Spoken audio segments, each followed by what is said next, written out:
Assalamualaikum warahmatullahi wabarakatuh. Selamat pagi dan salam sejahtera Bapak Ibu Guru seluruh Indonesia yang kami hormati.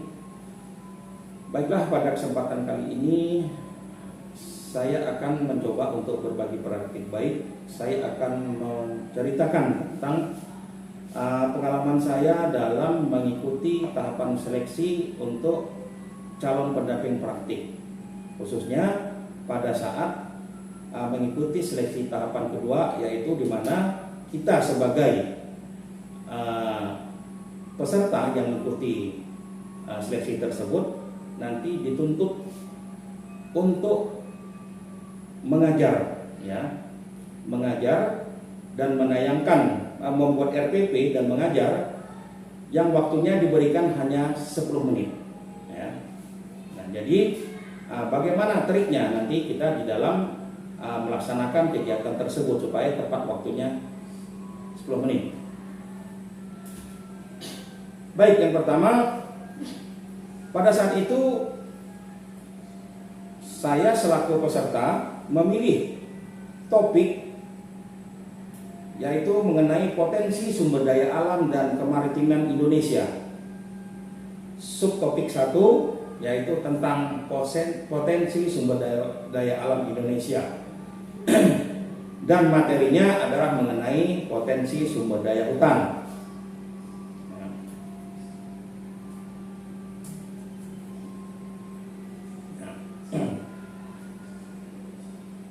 Pada kegiatan tersebut kita supaya bisa menyiasati, karena waktu yang diberikan kepada kita hanya 10 menit, jadi kita hanya menyampaikan bagian-bagian terpenting saja. Yang penting urutan di dalam RPP itu harus tercapai semua. Dari mulai tahapan paling awal, yaitu kita menyampaikan tentang tema atau tema, kemudian subtema dan materi yang akan kita sampaikan. Kemudian tahap berikutnya kita harus menyampaikan tujuan pembelajaran. Nah, di sini kita cukup menyampaikan secara garis-garis besar saja dari tujuan pembelajaran itu,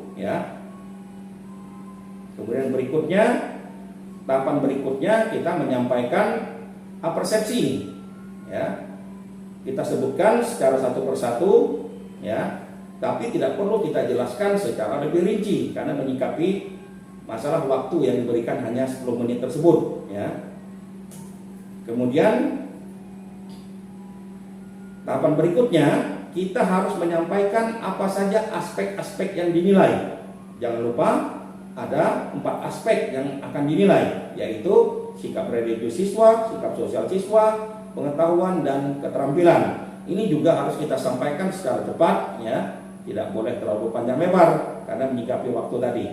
Kemudian yang berikutnya kita harus tayangkan foto atau gambar sebagai bukti autentik dari materi yang akan kita sampaikan. Nah, di sini saya menayangkan tentang gambar tentang hutan tropis Indonesia yang sudah dieksploitasi dengan yang masih belum dieksploitasi. Nah, jadi sehingga nampak di situ yang sudah dieksploitasi, gambarnya sudah rusak hutannya, dan yang belum kita lihat hutannya masih hijau, Baik, tahapan berikutnya jangan lupa bahwa setiap kegiatan pembelajaran kita harus ada melibatkan siswa dalam melaksanakan tugas kelompok. Nah, kebetulan pada saat saya tampil, saya dalam menyusun RPP, di situ saya ada membuat atau membagi siswa menjadi 6 kelompok, Nah, ada kelompok mahoni yang anggotanya 6 orang. Tiap-tiap kelompok itu kita beri tugas untuk mengidentifikasi satu permasalahan disesuaikan dengan tujuan pembelajaran, Nah, di mana contoh kalau saya pada waktu itu kelompok mahoni 6 orang itu saya tugaskan untuk mengidentifikasi fungsi atau manfaat hutan. Sedangkan kelompok meranti saya tugaskan untuk mengidentifikasi sebab-sebab kerusakan hutan di Indonesia. Kemudian kelompok rasa mala yang juga anggotanya 6 orang saya tugaskan untuk mengidentifikasi dampak negatif akibat kerusakan hutan. Nah, di sini dalam kegiatan kita menyampaikan presentasi, cukup kita bermain peran seakan-akan kita ada membagi kelas menjadi 3 kelompok. Ya, kita membagikan masing-masing tiap kelompok satu permasalahan yang berbeda-beda. Nah, jadi kita setting supaya waktunya cukup. Ingat, waktu kita hanya 10 menit. Ya. Kemudian berikutnya, setelah selesai kita berikan tugas mereka melaksanakan kelompok itu hanya secara sampel, ya kan. Kemudian langsung kita lanjutkan berikutnya. Nah, kita